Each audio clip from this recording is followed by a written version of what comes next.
For them, play is like a form of therapy, if you want, especially if experiencing stress or anxiety or different kind of trauma. Hi friends, it's Ludmila here, and today I'm so excited to talk to you about the importance of play and its benefits in our children's lives, no matter their age group, and even give you some ideas of how we can make more time for play when having such busy schedules. So let's begin. As you may already know, play is not just for fun, right? Play is a fundamental aspect of child's development. It helps support child's cognitive, social, emotional, and physical development. Or in other words, it helps them get better at thinking, learning, making friends, and the most important, feeling good. And I love how Diane Ackerman said it so beautifully. She said, play is our brain's favorite way of learning. Isn't it beautiful? But here is the thing. What I've noticed is that these days kids don't get to play enough. It's hard to say it, but nowadays kids are suffering a severe deficit of play.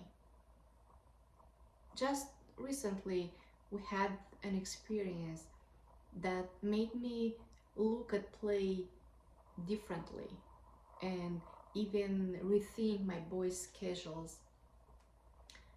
I remember it was almost bedtime when, as I usually do, I told my boys, like, in 10 minutes we go to sleep, where they replied with so much sadness, but we didn't get the time to play yet.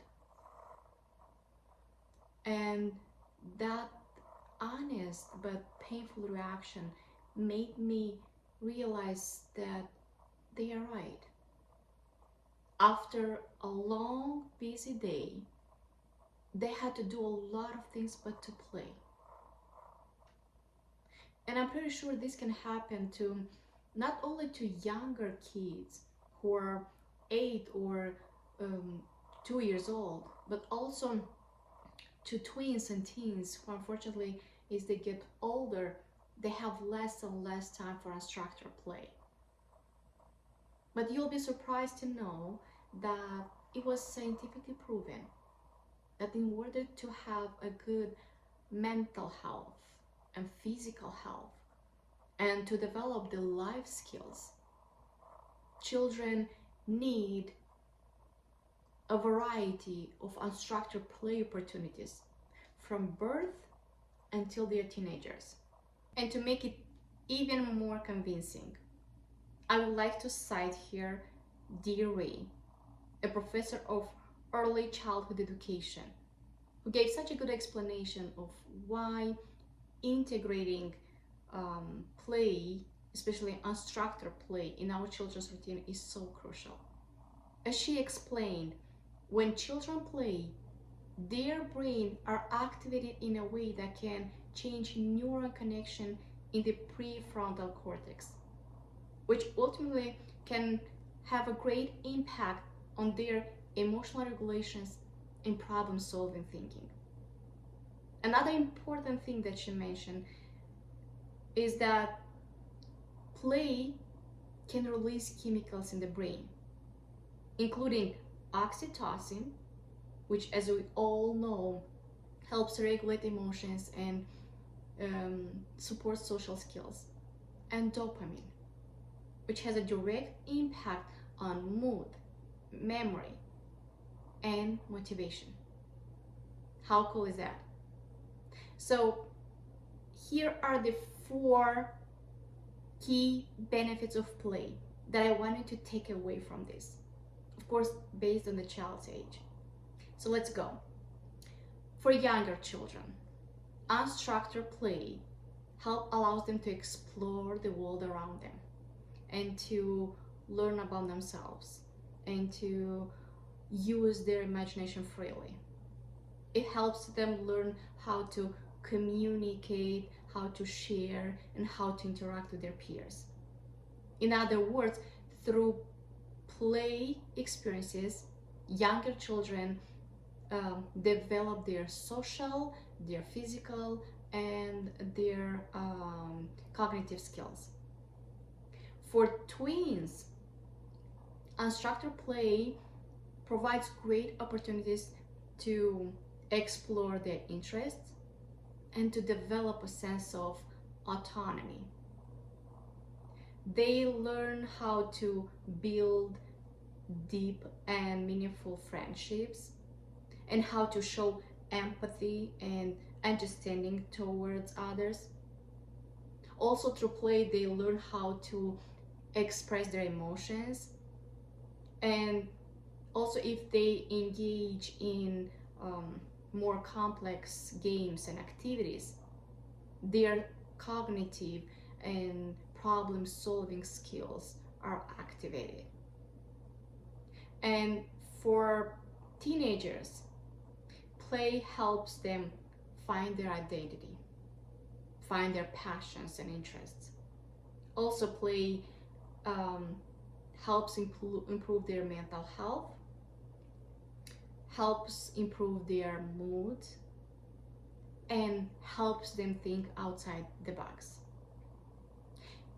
But most importantly, regardless of the kid's age, play helps fill children with positive emotions. Yeah, you heard it right. Play helps fill children with positive emotions. It's like for them, play is like a form of therapy, if you want, especially if experiencing stress or anxiety or different kind of trauma. And I remember reading in the book Simplicity Parenting that said children are not monks who can meditate for hours a day, but they do the equivalent when they are involved in play, in deep, uninterrupted play.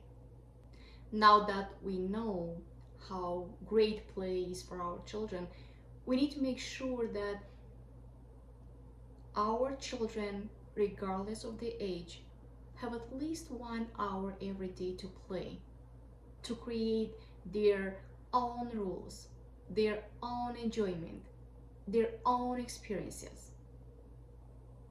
But Ludmila, you may be asking, how do I find this time when our days are scheduled by minutes with different kind of activities and tasks that children need to complete daily? Soccer on Mondays and Tuesdays, painting lessons on Wednesdays and Thursdays, swimming classes on Fridays, and on top of that, school's homework, right? Tell me I'm wrong. I know how you feel, and I understand you. And here is how I do it. So then, first of all, I schedule it. I schedule like any other important activity. For example, depending on the day, I usually reserve 1 hour for uninterrupted play before or after their regular activities. Another way is to keep the weekends open for spontaneous play activities. I usually avoid overscheduling over the weekend. You know, life happens, and sometimes we all need some free time to do the things that we enjoy the most.